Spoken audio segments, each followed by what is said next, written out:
Здравейте, приятели, и добре дошли в подкаста на Реалистимо. Този епизод е адаптиран от видеоверсията на подкаста ни, който можете да гледате в YouTube или на realistimo.com.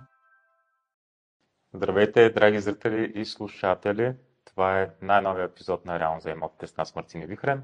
А днешният ни гост е много интересен човек с интересен опит, който може да разкаже много за краткосрочните наеми, а и неговия живот до момента го е срещнал с много различни държави и бизнеси. Това е Борис Павлов. Борис, здравей, добре дошъл. Здравей. Здравейте, много ви благодаря за поканата. Можеш ли първо да разкажеш за теб, за това откъде си тръгнал, какво си правил и докъде си стигнал в момента? Да, разбира се.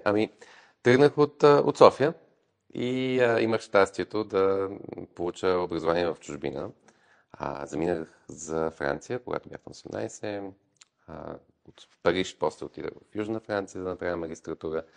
И по това време беше по-популярно хората да се насочват по пътя инвестиционно банкиране, финанси и така нататък. Днес, може би, популярната траектория на едно кариерно развитие е по-скоро технологични стартъпи, нещо по-интересно с по-добър баланс, work-life баланс, но тогава беше финанси, инвестиционно банкиране и аз малко се пуснах по течението, тъй като не бях още сигурен наистина с какво искам да се занимавам. Знаех, че искам да правя нещо свое в някакъв момент, но и на 21-2 години по това време беше малко по-различно.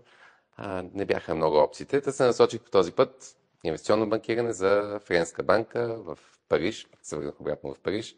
Наложи ми се най-накрая да науча френски, защото до тогава някакси се оправях, учих на английски, но като започнах работа се оказа, че нито аз знаех, че работата на френски, нито тези, които са ме наели, знаеха, че аз не говоря френски, нещо не се бяхме доразбрали, както и да е, няколко месеца. Най-накрая го научих този език. Беше доста вълнуващо, тъй като попаднах на място, което съм виждал по филмите преди това.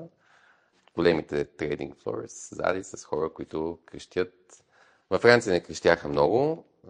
Може би затова вече по едно време ми писна Франция и реших да се пренеса в Ню Йорк да видя там викат ли повече хората, наистина като на филмите, а не просто се да гледат тези монитори.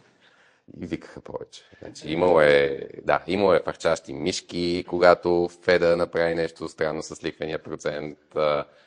Наистина си беше доста добро преживяване. А и Ню Йорк е уникален град, си говорим преди малко. Тогава беше, сега не съм много сигурен. Чувам от приятели, че малко... Не е много интересно сега, но започва. Смени се малко управлението, ще видим как ще правят нещата. Да, този свръхлиберализъм, не знам дали е довел до повече позитиви, отколкото негативи. Едно време, преди 10 години, 2014 и 2015 бях в Ню Йорк, беше едно страхотно... Sample complete. Ready to continue?